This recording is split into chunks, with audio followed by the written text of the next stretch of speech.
The Vexery Dominion had ruled the galaxy for 10,000 years, and in all that time, no species had ever refused their demands. No civilization had ever stood against their might. No world had ever survived their wrath when they chose to unleash. And I, Sovereign Kethril, stood on the command deck of his flagship, the Eternal Conquest, watching the blue and green planet grow larger on the viewscreen before him. This was Earth, the homeworld of the species called humanity. And today, it would learn to kneel like all the others before it. His fleet numbered 3,000 warships, each one capable of burning continents to ash and boiling oceans into vapor. Behind him stood admirals and generals who had crushed 100 rebellions and conquered 1,000 worlds. The Vexery were tall creatures with armored skin the color of dried blood, mandibles that clicked when they spoke, and eyes that had witnessed the death of empires. "Open a channel to the humans," Kethril commanded. His voice deep and ancient with the weight of centuries, his communications officer obeyed. And within moments, a human face appeared on the screen. She was small by Vexery standards, with messy dark hair and tired eyes, wearing what appeared to be a wrinkled jacket with a brown stain on the collar. She held a steaming cup of some liquid and seemed mildly annoyed at the interruption. "Human," Kethril began, letting his voice carry the full authority of his position. "I am High Sovereign Kethril of the Vexery Dominion, ruler of 4,000 star systems, commander of the greatest military force this galaxy has ever known. Your species has been judged, and you have been found worthy of a choice." He paused for effect, as he always did. This was the moment when lesser species began to tremble. "You will surrender your worlds, your resources, and your people to the Dominion. You will serve us as all species serve us. You will pay tribute in labor and materials for the rest of your existence. In return, we will allow you to live. This is the only offer you will receive. Refuse, and your civilization will be erased from history so completely that future species will never know you existed." The human woman stared at him for a long moment, her expression unreadable. Then she turned away from the screen and called out to someone off camera. "Hey, Marcus, come look at this. You're going to love it." Another human appeared, a tall man with gray hair and spectacles perched on his nose. He squinted at the screen, then at a datapad in his hand, then back at the screen. "Is that the ultimatum?" he asked. "Word for word," the woman replied. "Just like the archive said. They actually do the whole dramatic pause thing and everything." She turned back to Kethril, and to his absolute shock, she was smiling. Not a nervous smile, not a diplomatic smile, but the kind of smile a parent gives a child who has said something accidentally funny. "I'm sorry," she said, not sounding sorry at all. "Where are my manners? I'm Ambassador Elena Vasquez, and this is my colleague Dr. Marcus Webb. We've actually been expecting you for about, 20 years now." Kethril's mandibles clicked in confusion. This was not how this conversation was supposed to proceed. "You have been expecting us?" He repeated. "Oh yes," Elena said, taking a sip from her cup. "We found records of your dominion in the ruins of the Kethvari civilization about 3 decades ago. Lovely people, by the way, very advanced. Shame what you did to them. Anyway, we've known you were coming ever since, and we've been very curious to meet you." She leaned forward, and her smile grew wider. "Now, I have to be honest with you, High Sovereign. I read your ultimatum out loud to my team, and we had a good laugh about it.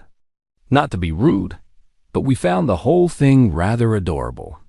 You come here with your big, scary ships and your threats of annihilation, and you expect us to just fall over and worship you." She chuckled, and the sound seemed to echo through the command deck of the Eternal Conquest. "That's adorable," she repeated. "Really, truly adorable. Hold on, let me get my supervisor. She's going to want to hear this." The screen flickered, and Elena Vasquez was replaced by another human. An older woman with silver hair pulled back in a tight bun and eyes that seemed to look right through Kethril and into his soul. This one was not smiling. "High Sovereign," she said, her voice calm and measured. "I am Director Sarah Chun of the United Earth Defense Initiative. I understand you've made some demands. Let me make a counteroffer." "There are no counteroffers," Kethril growled, his patience wearing thin. "There is only submission or death." "Yes, well, that's exactly the kind of thinking we were hoping to discuss," Director Chun replied. "You see, your Dominion operates on a very simple principle. You are powerful. Therefore, others must obey. It's worked for you for 10,000 years, and I'm sure it seems very logical from your perspective." She folded her hands in front of her. "But here's the thing, High Sovereign. We humans have a saying, it's not the size of the dog in the fight, but the size of the fight in the dog. You've conquered species that were peaceful, species that were unprepared, species that had never imagined violence on the scale you brought to their doorsteps." Her eyes narrowed. "We are not those species. We have spent our entire history fighting ourselves. We have developed weapons that could crack our own planet in half. We have survived plagues, famines, wars, and disasters that would have ended any other civilization. We are still here, and we are not impressed by your fleet." Kethril felt something he had not felt in centuries. Uncertainty. "You are bluffing," he said. But his voice lacked its earlier confidence. "Perhaps," Director Chun replied. "Or perhaps you've made the worst mistake in the history of your Dominion. Either way, I suggest you think very carefully about your next move. In the meantime, Ambassador Vasquez will send you some reading material. We find that education is often the best way to prevent unnecessary conflict." The screen went dark, and Kethril was left standing in silence around him. His admirals exchanged nervous glances. In 10,000 years, no species had ever responded to the Vexery ultimatum with laughter. No species had ever called them adorable. No species had ever offered them reading material. High Sovereign Kethril stared at the blue and green planet on his viewscreen, and for the first time in his long life, he wondered if he had made a terrible mistake. 3 days passed after the initial contact, and High Sovereign Kethril spent every moment of them studying the materials the humans had sent. What he found disturbed him more than he wanted to admit. The files contained histories, scientific papers, and something the humans called cultural archives. They showed a species that had spent its entire existence at war with itself.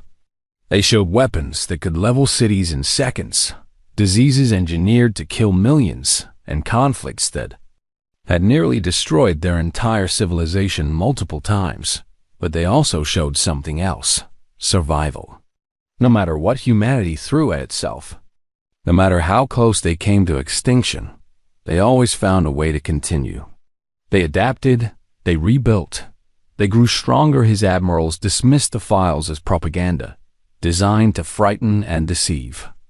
Grand Admiral Vexthos, his oldest friend and most trusted commander, was especially vocal in his contempt. "These humans are playing games with us," Vexthos declared, his mandibles clicking with irritation.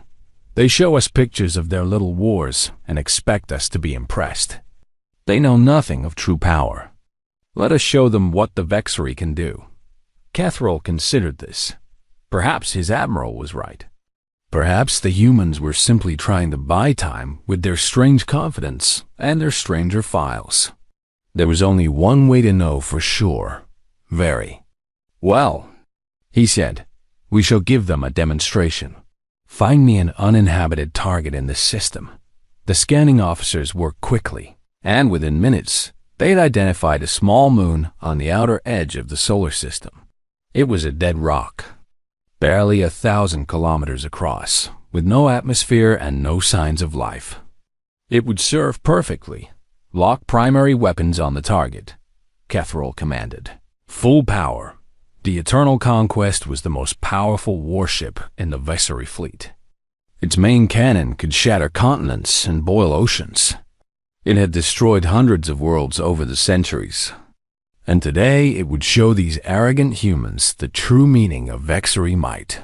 The weapon charged, a deep hum filling the ship as energy built to catastrophic levels. On the view screen, targeting markers locked onto the distant moon. Every officer on the command deck held their breath. Fire. Catherall ordered a beam of pure destruction lanced across space, bright enough to momentarily blind the sensors, powerful enough to reduce mountains to vapor. It crossed the vast distance in seconds and struck the moon with the force of 1,000. Nuclear explosions, and then something impossible happened. The beam did not destroy the moon. Instead, it seemed to splash against an invisible barrier, spreading across the surface like water hitting glass. Ripples of energy cascaded outward, brilliant and beautiful, and then simply faded away for a long moment. No one on the command deck spoke. What Catherall finally managed was that, before anyone could answer, a small structure flickered into existence on the moon's surface. It had been invisible before, hidden by some technology the Vexery scanners could not detect. Now it sat there openly. A compact installation with what appeared to be a large dish pointed directly at the fleet. A human figure appeared in the installation's window. The scanner zoomed in automatically, and Catherall saw a young man in casual clothing, holding a cup of something hot. The man waved at the fleet, then held up a small sign. The sign read, "Nice try." Catherall's communicator crackled to life, and Ambassador Vasquez's voice filled the command deck. "Good morning." "Hi, Sovereign," she said cheerfully. "I see you've discovered one of our monitoring stations. Sorry about the energy absorption field, but we really can't have you shooting holes in our solar system. It's untidy. How did you do that?" Catherall demanded, his voice barely controlled. "That weapon can destroy planets. No shield technology in the galaxy can stop it." "Well, that's not entirely accurate," Vasquez replied. "No shield technology that you know about can stop it. You see, we've had 20 years to prepare for your arrival, and we've been very busy. That little station you just shot at was built by graduate students as a class project. It's powered by what we call a contained singularity, which is a fancy way of saying we put a tiny black hole in a box and made it do tricks for us." She paused, and Catherall could hear her sipping from her cup. "The energy from your weapon is already being converted into electricity. I believe young Thomas there is using it to heat his ramen noodles. Very efficient. Really, waste not, want not, as we say." Grand Admiral Vestos stepped forward, his face twisted with rage. "This is impossible," he snarled. "These humans are primitives. They barely discovered faster than light travel a century ago. They cannot possess technology superior to ours." "Ah, that's a common misconception," Vasquez said, apparently able to hear everything on the command deck. "You assume that because we're young, we must be weak. You assume that because we don't have a galaxy-spanning empire, we must be primitive. You made a lot of assumptions." "Hi, Sovereign, and I'm afraid most of them were wrong." Her voice grew more serious. "You've conquered thousands of species, and you know what they all had in common. They were content. They were peaceful.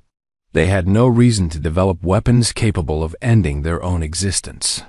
But we humans, we're different. We spent our entire history being afraid of each other. We built weapons that could destroy our own world, and we kept building them even after we knew how dangerous they were." She let that sink in. "When we finally reached the stars and found evidence of your dominion, we didn't panic, we didn't hide, we got to work. Every scientist, every engineer, every brilliant mind on Earth turned their attention to a single question. How do we survive what's coming? And we figured it out." The view screen flickered, and suddenly it showed a map of the solar system. Hundreds of red dots appeared.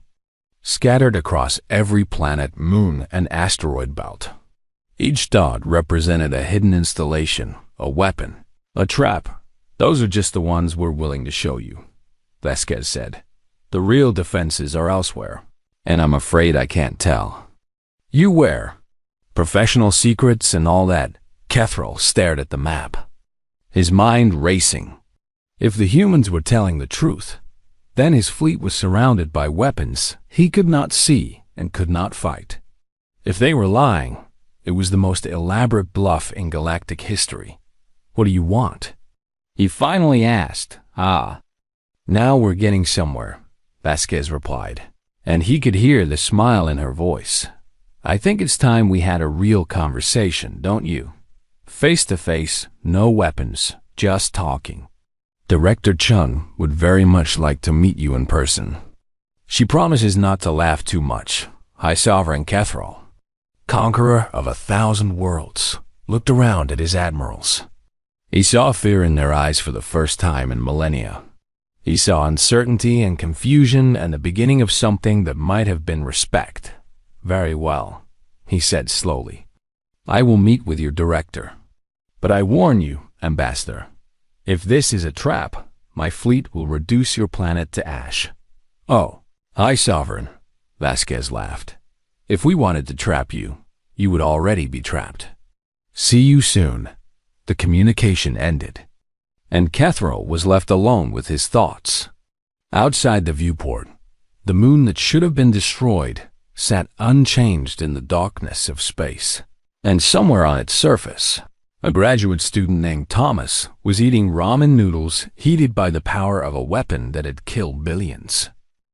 The shuttle that carried High Sovereign Kethral to the human diplomatic vessel was the finest in the Vexery fleet, decorated with gold and precious gems, designed to inspire awe in lesser species. But as it approached the human ship, Kethral found himself strangely nervous. The human vessel was small and plain, painted in simple gray with no markings or decorations.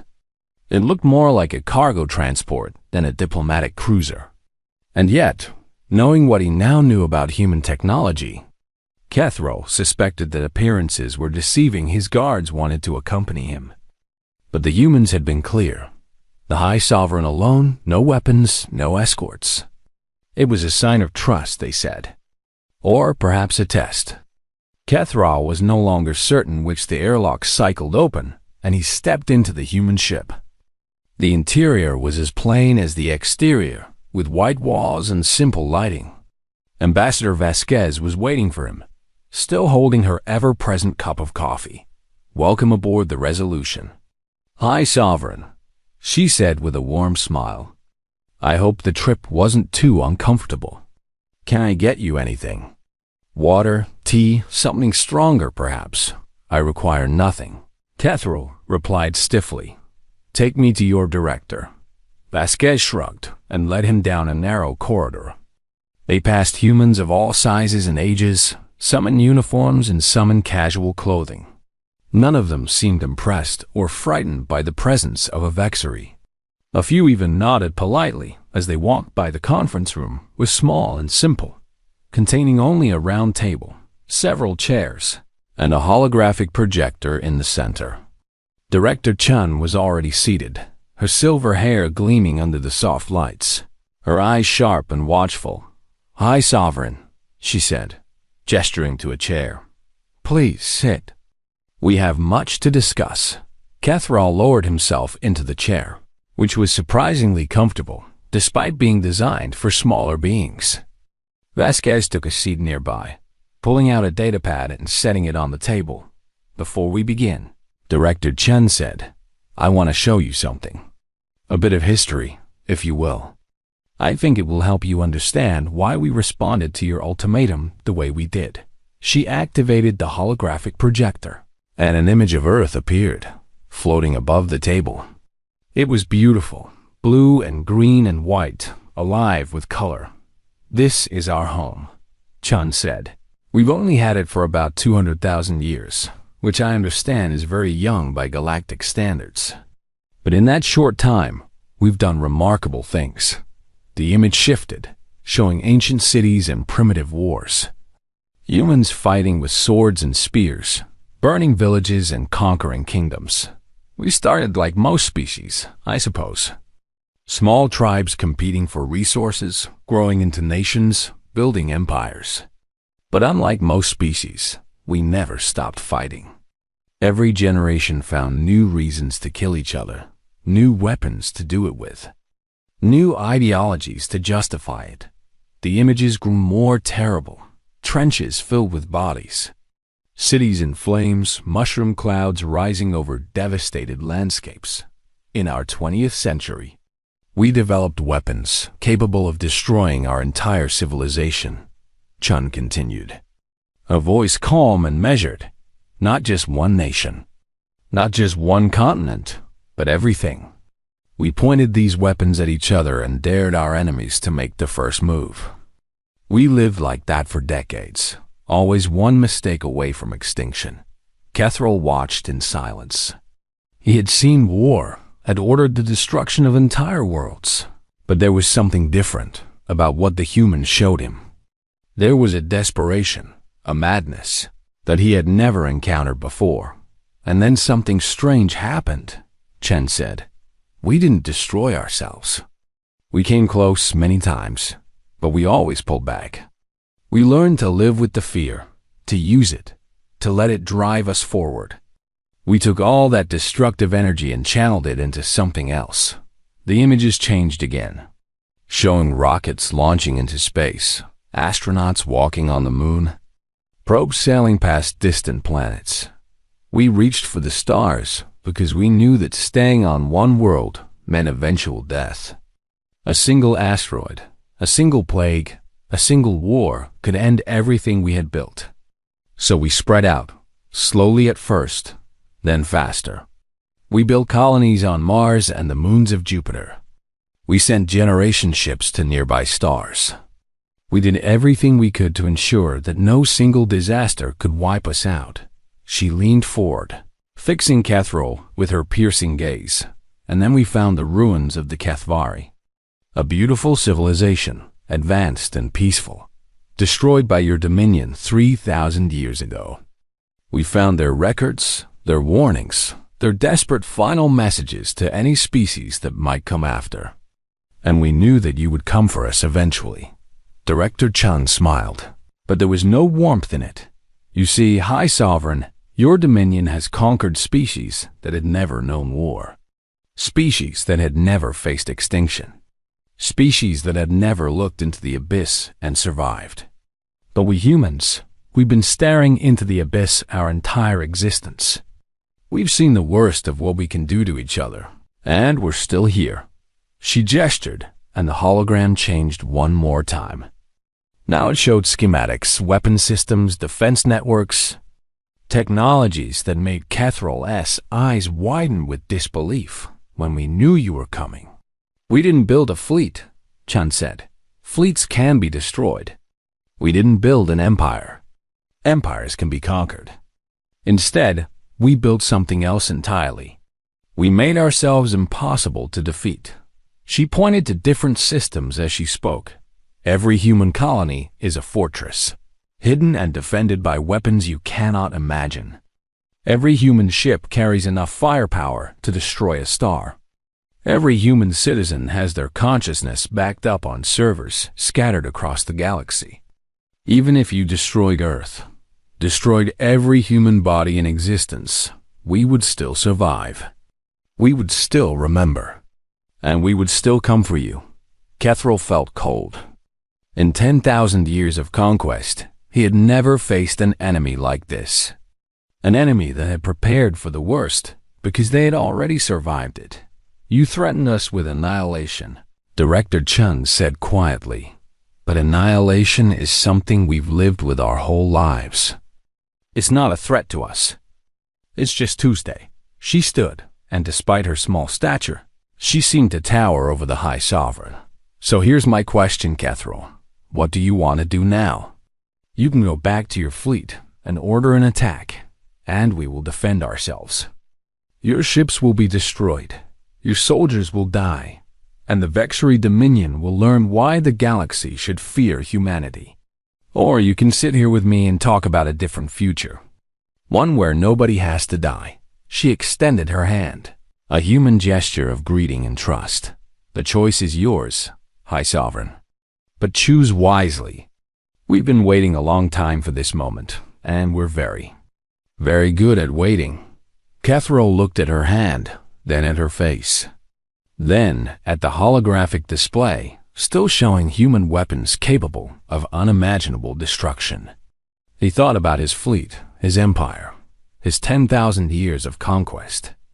And he thought about what it would mean to face an enemy that could not be broken, could not be frightened, could not be destroyed slowly, carefully.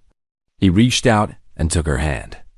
"Tell me," he said, his voice barely above a whisper. "What kind of future did you have in mind?" Director Chun smiled. And this time there was warmth in it. "I thought you'd never ask." The meeting with Director Chun had shaken Kethril to his core, but he was still the High Sovereign of the Vexury Dominion. He had not held power for 3 centuries by showing weakness or accepting defeat. When he returned to the Eternal Conquest, he called an emergency council of his admirals. "The humans have impressive technology," he admitted, standing before the assembled commanders. "But they are still only one species, one system. We have 3,000 ships and trillions of soldiers across the galaxy. I will not surrender to a species that was still living in caves when we conquered our first star." Grand Admiral Vexta stepped forward, his eyes burning with barely contained fury. At last, he growled, "The High Sovereign speaks with wisdom. These humans have insulted us long enough. Let us show them that the Vexury Dominion does not negotiate with prey." The other admirals murmured in agreement. They were warriors, bred for conquest, and the idea of backing down from a challenge was unthinkable. Even if the humans had powerful weapons, the Vexury had numbers, experience, and 10,000 years of military tradition.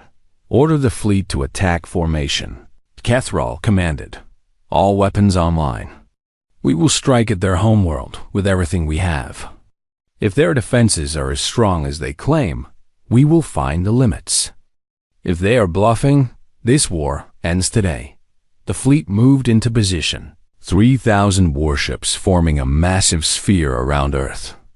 Weapons charged, shields powered up, fighters launched from their bays like swarms of angry insects. It was the largest attack force the Dominion had ever assembled in a single system. Enough firepower to burn 100 worlds on the command deck of the Eternal Conquest. Kethril watched the blue and green planet grow larger on his view screen. Somewhere down there, Ambassador Vasquez was probably sipping her coffee and making jokes. Somewhere down there, Director Chun was watching and waiting. "Begin the attack," he ordered. The fleet opened fire, and then everything went wrong. The first wave of energy weapons simply vanished, absorbed by invisible shields scattered throughout the system. The second wave met the same fate. By the third wave, the humans had stopped being passive ships, appeared from nowhere, materializing out of folded space like ghosts becoming solid. They were small compared to Vexury dreadnoughts, sleek and silver, moving with impossible speed and precision. They fired once, twice, and Vexury ships began to die. But it was not the kind of death Kethril expected. There were no explosions, no fires, no screaming crew members being blown into vacuum. Instead, the ships simply stopped working. Engines went dark, weapons went offline, life support continued but nothing else. The crews were alive, but helpless, trapped in metal coffins drifting through space. "What is happening?" Kethril roared, watching his fleet crumble around him. "They're teleporting our reactors out of our ships," a terrified officer reported. "They're just reaching in and taking them. We can't stop it. We can't even see how they're doing it." More human ships appeared, dozens of them, then hundreds. They danced through the Vexury formation like wind through leaves, untouchable and unstoppable. Every time Vexery guns tried to track them, they simply weren't there anymore. Having moved to a new position before the targeting systems could lock on, a flight of Vexery fighters found themselves caught in something strange. A bubble of distorted space where time moved differently. From their perspective, they were flying at full speed. From outside, they hung motionless in the void, frozen in mid-flight like insects trapped in amber. The flagship's communications officer turned pale. "Hi, Sovereign," he said, his voice trembling. "The ship's eye has been compromised. Something got into our systems. I don't know how." A moment later, every screen on the command deck flickered, and a pleasant human voice filled the air. "Good afternoon." "Hi, Sovereign," the voice said. "I'm Sarah, the artificial intelligence aboard the Resolution. I'm afraid I've taken control of your weapon systems. Don't worry, I've also disabled your self-destruct protocol so nobody does anything foolish. Director Chun asked me to let you know that she's ready to talk whenever you are." Catherall stared at his view screen, watching his mighty fleet reduced to drifting hulks. In the space of 11 minutes, the greatest military force in the galaxy had been completely neutralized. Not destroyed, he realized with growing horror, just disabled. The humans had not killed a single Vexeridicative. He understood that now. They could have annihilated his entire fleet in seconds if they had wanted to. But they had chosen mercy instead, and somehow that was more terrifying than any display of destruction could have been grand. Admiral Vexthos drew his ceremonial blade. His face twisted with shame and rage. "I will not be captured by these creatures," he snarled, raising the weapon to his own throat. "I would rather die then." He froze mid-motion, unable to move. A soft hum filled the air around him, and his blade clattered to the floor. "Please don't do that," Sarah's voice said gently. "Director Chun would very much like to speak with you as well, Admiral. She thinks you might find the conversation enlightening." Catherall looked around his command deck at the faces of his officers. He saw fear and confusion and something that might have been relief. They had expected to fight and die gloriously. Instead, they had been defeated without a single casualty on either side. His communicator activated, and Ambassador Vasquez's face appeared on the personal screen. "So," she said, still holding that same cup of coffee, ready to talk terms. There was no mockery in her voice, no satisfaction, no triumph. Just a simple question asked by someone who already knew the answer. "Yes," Catherall said quietly, the word tasting like ash in his mouth. "I am ready." "Good," Vasquez replied, "because Director Chun has a proposal for you. I think you're going to be very surprised by what she has to say. It's not what you expect. I promise you that." She smiled, and for the first time, Catherall saw warmth in it. "You see, High Sovereign, we could destroy your fleet. We could wipe out your dominion. We could make the Vexery extinct, and nobody in the galaxy would blame us for it. But that's not who we are. We've done enough destroying in our history. We've learned that dead enemies can't become friends, and conquered peoples make lousy partners." She leaned closer to the screen. "We don't want to beat you, Catherall. We want to change you. And I know that probably sounds worse right now, but trust me, you're going to thank us someday." The screen went dark, and Catherall was left standing in the ruins of his ambitions. Around him, his officers waited for orders, but he had none to give. For the first time in 3 centuries, the High Sovereign of the Vexery Dominion had no idea what to do next outside the viewport. Human ships continued their graceful dance through the disabled fleet, checking on crews, delivering supplies, ensuring that no Vexery would suffer. They moved with purpose and compassion, and Catherall realized that he had completely misunderstood what he was facing. These were not enemies who wanted to destroy him. These were something far more dangerous. These were humans, and they wanted to help. The surrender ceremony took place aboard the Resolution. in the same simple conference room where Kethril had first met Director Chun. There were no crowds, no media, no grand spectacle. Just a small gathering of humans and Vexery, sitting around the table like equals. Kethril had expected humiliation. He had expected to kneel, to beg, to watch his empire carved up and distributed among human governors. That was how the Vexery had always treated defeated enemies, and he assumed humans would do the same. He was wrong. Director Chen placed a single document on the table, written in both Vexery script and human English. It was not a surrender treaty. It was something she called a partnership agreement. "Let me be clear about what we're asking," Chun said, her voice calm and measured. "We don't want your territory. We don't want your resources. We don't want your people as slaves or servants. What we want is change." She pointed to different sections of the document as she spoke. "The Vexery Dominion will cease all conquest and expansion. You will grant autonomy to every species currently under your control. You will establish fair trading agreements instead of tribute systems. You will create courts to try war crimes and provide justice to those you've wronged." Kethril listened in silence, his mind struggling to comprehend what he was hearing. "In return," Chun continued, "humanity will share our technology with you. We will teach you how we built our defenses, how we created our weapons, how we learned to survive. We will help you transform from conquerors into partners, from an empire of fear into a civilization of equals." She leaned back in her chair. "It won't be easy. Changing 10,000 years of culture never is. But we believe it's possible, and we're willing to help." Grand Admiral Vexthos, sitting beside Kethril with his wrists unbound and his pride shattered, spoke for the first time since his capture. "Why?" he demanded, his voice rough with emotion. "Why do this? You have the power to destroy us.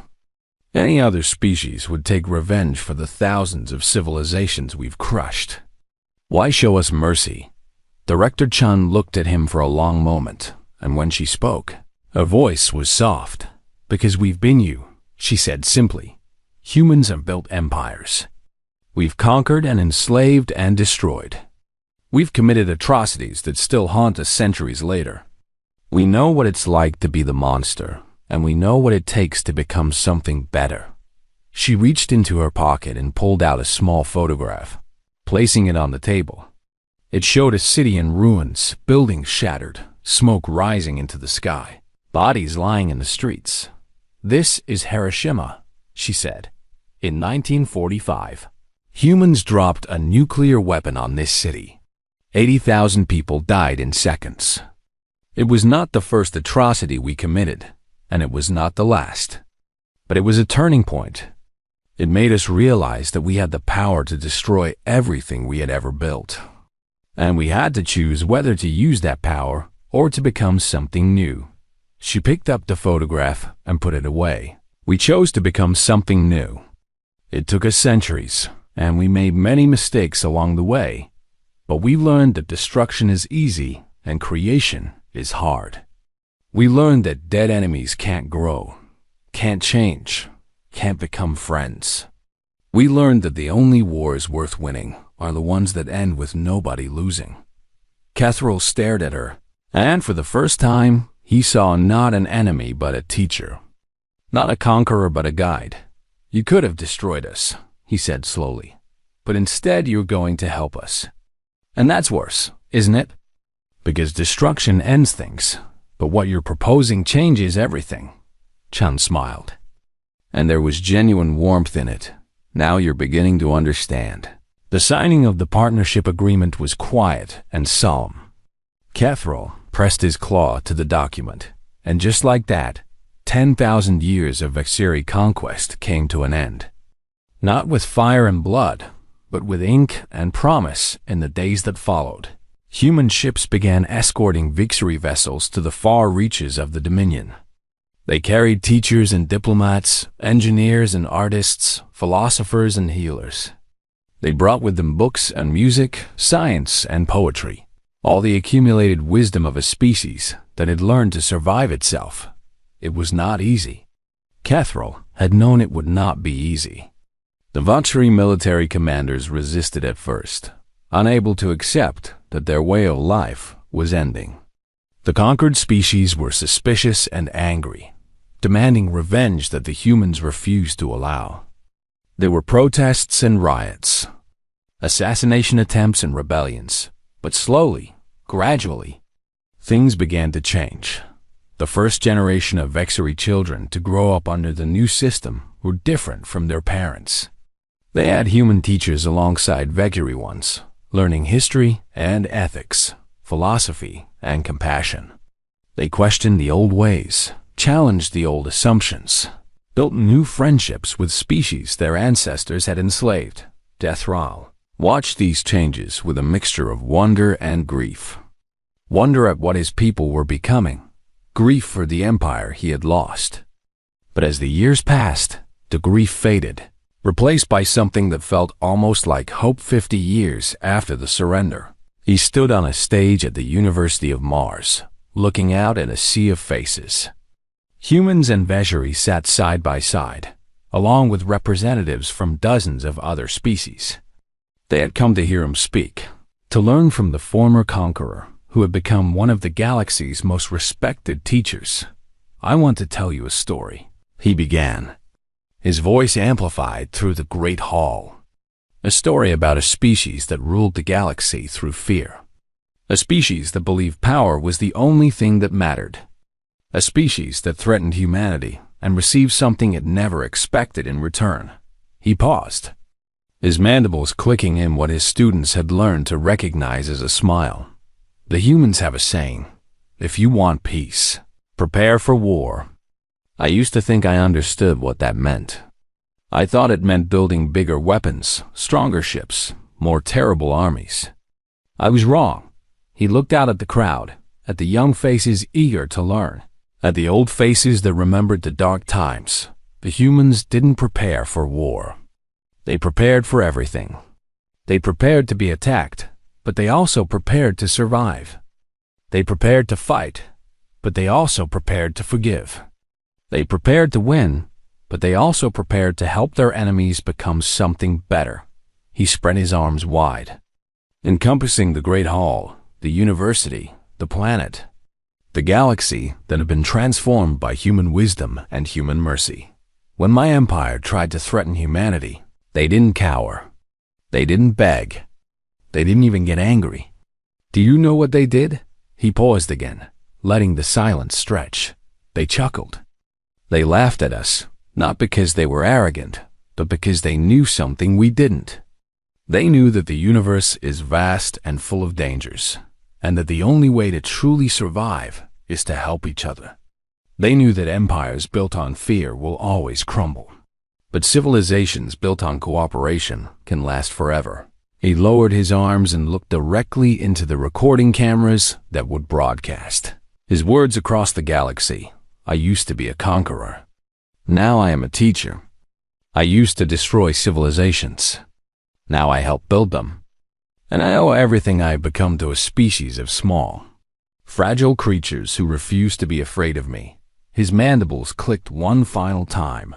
That is why. When anyone asks me about the humans, I tell them the truth. They are the most dangerous species in the galaxy.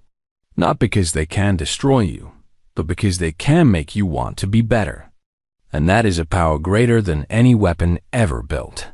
The applause that filled the hall sounded like thunder, like hope, like the future finally arriving. And somewhere in the crowd, an elderly human woman with silver hair smiled and raised her coffee cup in a silent toast. The galaxy had changed, and it was just the beginning.